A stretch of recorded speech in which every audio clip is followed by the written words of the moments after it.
Saudara, satu persatu fakta di balik kasus pembunuhan berencana Barada Eliezer terkuak. Dari rekaman CCTV hingga pengakuan dari para tersangka dalam kasus ini menunjuk pada peran Ferdy Sambo dalam kasus pembunuhan berencana terhadap Brigadir Yosua. Kasus pembunuhan berencana terhadap Brigadir Yosua telah menyeret puluhan anggota Polri. Kadif Humas Polri, Irjen Dedi Prasetyo menyatakan sudah 63 anggota polisi yang diperiksa Inspektorat Khusus Polri. Kapolri, oleh karenanya Itsus juga melakukan pemeriksaan terhadap 63 orang ya, 63 personil Polri ya. Dari 63 ini sudah dirumuskan sama Itsus, 36 diantara sebagai terperiksa. Dan juga ditempatkan di tempat khusus. Ini nanti juga bekerja secara paralel Itsus dengan penyidikan. Satu persatu temuan terkait kasus tewasnya Brigadir Yosua, ajudan mantan Kadif Propam Polri Irjen Ferdy Sambo terkuak. Dari CCTV hasil investigasi harian Kompas, pada Jumat 8 Juli 2022 terlihat aktivitas di rumah pribadi Ferdy Sambo yang masuk rumah pribadi. Terlihat pada pukul 19.29, Ferdy Sambo masuk rumah pribadi di Jalan Saguling 3, Jakarta. Kemudian pada jam 15.41 terlihat dari rekaman CCTV istri Ferdy Sambo, Putri Chandrawati, masuk rumah. Putri Chandrawati memakai sweater hijau dan celana legging hitam masuk rumah pribadi di Jalan Saguling 3, Jakarta. Diikuti para ajudan yang memasukkan barang ke dalam rumah. Termasuk di dalamnya Brigadir Yosua yang mengenakan kaos putih dan celana jeans biru. Pukul 15.46, rekaman CCTV menunjukkan Brigadir Yosua melakukan tes PCR. Setelah melakukan tes PCR, Yosua keluar dari rumah pribadi Ferdy Sambo. Tak berselang lama, Barada Eliezer juga melakukan tes PCR. Pada jam 17.05 terlihat Putri Chandrawati keluar dari rumah pribadi di Jalan Saguling 3, Jakarta. Masih dengan pakaian yang sama, sweater hijau dan celana hitam. Pada pukul 17.10 terlihat dari rekaman CCTV, Ferdy Sambo keluar dari rumah pribadi di Jalan Saguling 3, Jakarta. Sementara pada pukul 17.23 terlihat Putri Chandrawati kembali ke rumah di Jalan Saguling 3, Jakarta. Namun kali ini Putri sudah berganti pakaian dengan setelan piyama hijau. Bahwa peristiwa yang terjadi adalah peristiwa penembakan terhadap Saudara J. Pembunuhan berencana Brigadir Yosua terjadi pada 8 Juli 2022, terjadi di rumah dinas Irjen Ferdy Sambo di Kompleks Duren 3, Jakarta Selatan. Sekitar pukul 5 sore, Irjen Ferdy Sambo bersama sopir dan 2 ajudannya menemui Yosua. Tak lama berselang, Irjen Ferdy Sambo diduga langsung memerintahkan Barada Eliezer untuk menembak Brigadir Yosua.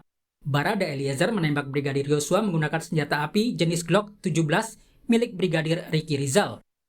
Setelah Brigadir Yosua tewas, Irjen Ferdy Sambo berdasarkan keterangan tim Sus Polri menembakkan senjata milik Brigadir Yosua ke dinding sebagai alibi seolah-olah terjadi aksi baku tembak.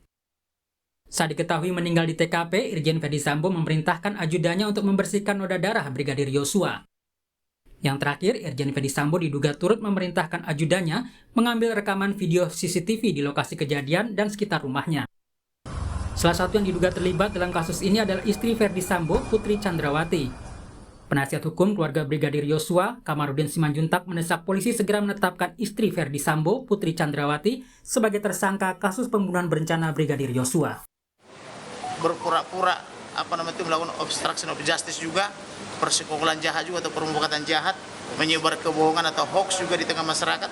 Maka demi kepastian hukum, saya minta supaya Ibu Putri segera ditetapkan tersangka. Demikian juga yang lain-lainnya itu yang menghalang-halangi penyidikan maksudnya, yang merusak barang bukti, yang menyembunyikan barang bukti juga harus segera dijadikan tersangka, jangan hanya dikenakan kode etik. Itu intinya. Sebelumnya, Lembaga Perlindungan Saksi dan Korban LPSK menduga ada desakan pihak lain kepada istri Ferdy Sambo, Putri Chandrawati, untuk mengajukan perlindungan LPSK. Kami juga ragu-ragu apakah Ibu P ini sebenarnya memang berniat mengajukan permohonan perlindungan kepada LPSK, atau Ibu P ini sebenarnya tidak tahu menahu tentang permohonan, tetapi ada desakan dari pihak lain untuk mengajukan permohonan sebagai dirindung LPSK.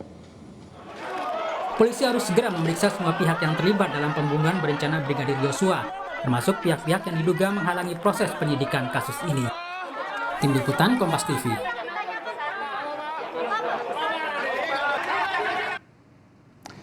Saudara, rekayasa fakta di balik kasus pembunuhan berencana Brigadir Yosua makin terkuak. Irjen Verdi Sambo merekayasa seluruh jalannya peristiwa pembunuhan itu.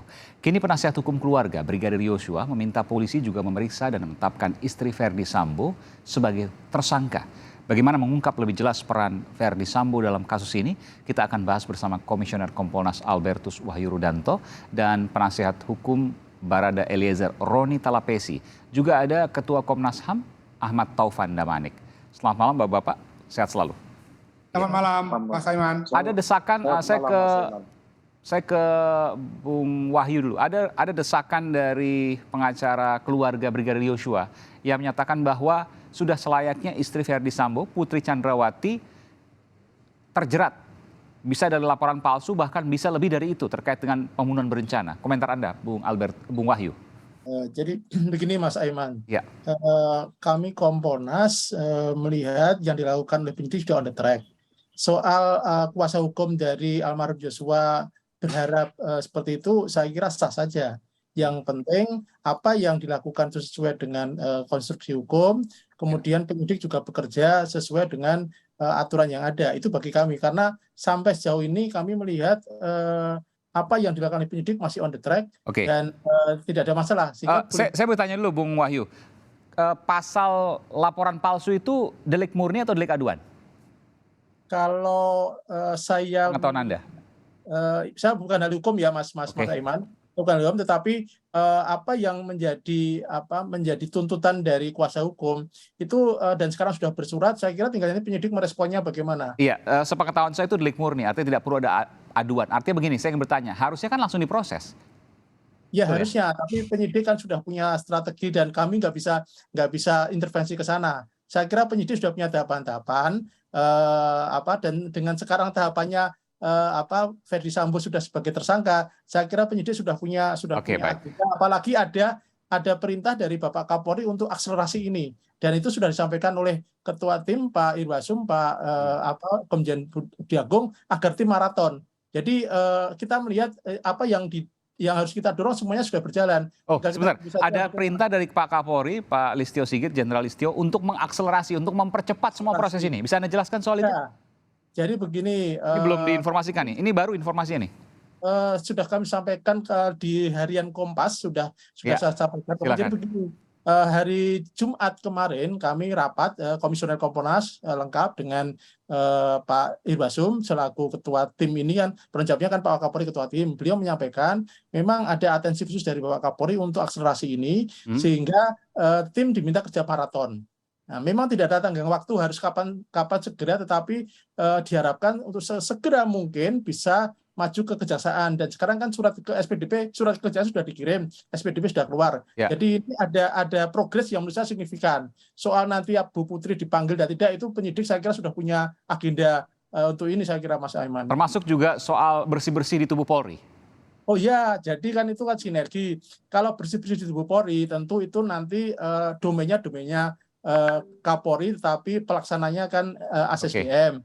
Kalau soal ini kan kasusnya tim sus, ini kan urusan pidananya. Kalau untuk yang etikanya kan itu Irsus, di mana Irsus itu di bawah Irwasum. Saya kira ini semuanya sinergi berjalan semua, dan Kompolnas sebagai pengawas eksternal Polri terus mengikuti ini terus, termasuk di tim sus kan kita dilibatkan, sehingga kita step by step kita ngikuti terus Mas Aiman. Ya. Saya sebelum ke Pak Bung Taufan untuk bicara soal kasus ini, tapi saya ingin tanya dulu. Banyak kemudian suara yang mengatakan di sana, di antara PBHI, Perhimpunan Bantuan Hukum Indonesia, kemudian juga Setara, bahwa setuju dengan bersih-bersih Polri, namun hati-hati dengan unsur politis yang mungkin terjadi dalam bersih-bersih Polri tersebut. Bagaimana Anda menanggapi ini? Apakah mungkin ada unsur politis untuk menggeser like and dislike, bukan berdasarkan merit system, bukan berdasarkan kemampuan, tapi suka atau tidak suka, musuh atau bukan, begitu? Ya, memang sejak awal kan kita melihat ada problem internal di dalam, sehingga kasus ini agak lamban pada awalnya. Tetapi begitu Kapolri dengan cepat merespon itu, menonaktifkan, kemudian lewat jalur sidang etik dan sebagainya, maka sangat kelihatan sekali kan prosesnya menjadi sangat cepat kan beda dengan pada awal-awalnya. Artinya memang di internal ada problem ini yang Kapolri harus hati-hati karena di sana ini kan ada persoalan angkatan, ada persoalan merit system, ada persoalan ada yang sudah junior naik pangkat. Saya kira ini persoalan organisasi dan Kapolri saya kira sudah paham dengan para asistennya, ASSDM dan Wakapolri tentu bagaimana menata ini, tetapi Komponas mendorong ini momentum untuk bersih-bersih karena ini skala nasional yang sudah membuat Polri meskipun harus dibuka juga mungkin supaya juga transparan terkait dengan proses bersih-bersih polisi di sini supaya masyarakat juga mungkin bisa mengawal. Jadi yang mana secara logika memang benar dia bersalah atau dugaan bersalah, yang mana kemudian seolah-olah ada yang dicari-cari, begitu ya? Tentu yang mengawal nggak hanya Komponas, walaupun secara formal Komponas publik harus mengawal ini semua elemen masyarakat karena Polri ini kan institusi yang memang dibutuhkan masyarakat dan semuanya saya kira punya hak untuk mengawal, hanya porsinya tentu berbeda sesuai dengan kewenangan masing-masing dan sesuai dengan proporsinya saya kira. Ya. Oke, baik, dan semua ini harus dilakukan secara transparan dan objektif, ini yang paling penting, jangan sampai kemudian ada hal-hal lain di luar itu. Sekarang semua mata menyorot Mas Aiman. Betul. Menyorot, ya. Baik, saya ke Bung Taufan. Bung Taufan, ini makin dalam dan makin terkuak meskipun juga peran-peran dari beberapa orang yang kemudian disebutkan sebelumnya semakin terkuak juga, termasuk juga Bu Putri Sambo, Putri Chandrawati yang kemudian dikatakan kenapa kalau seandainya pelecehan itu tidak ada, berarti kemarin yang waktu melaporkan soal pelecehan adalah laporan palsu. Ini kan hal yang kemudian juga mengemuka. Saya nggak tahu apakah Komnas HAM juga memeriksa soal ini. Ya, Mas Aiman, saya kira kasusnya semakin mengerucut ya. Jadi artinya sudah ada pengakuan tidak saja dari saudara Richard atau Baradae itu, tapi juga dari RR, juga KM. Dan yang paling pokok adalah pengakuan dari saudara FS. Kepada penyidik, terakhir kepada Komnas HAM, dia mengakui dua hal yang paling pokok. Bahwa dialah yang merancang pembunuhan itu. Itu diakuinya. Dan dia katakan karena dia marah atas satu peristiwa yang katanya terjadi di Magelang. Itu yang pertama. Yang kedua, dia mengakui bahwa dia yang merancang atau menyusun skenario obstruction of justice itu. Dari merusak TKP, menghilangkan barang bukti, melakukan disinformasi, menyusun skenario supaya orang-orang mengikuti apa yang menjadi skenarionya. Itu diakuinya secara terbuka. Saya kira itu sudah jelas ya. Jadi kemudian yang jadi penting itu adalah memang peran Ibu PC, di mana perannya dia. Nah kalau soal dugaan pelecehan seksual itu kan yang kemudian dibatalkan oleh penyidik itu kan yang LP-nya itu terjadi di Duren 3 tanggal 8. Iya. Tapi kemudian sekarang diubah dengan satu pengakuan yang baru bahwa terjadinya tanggal 7 malam di Magelang. Saya kira kemarin penyidiknya sudah berangkat ke Magelang.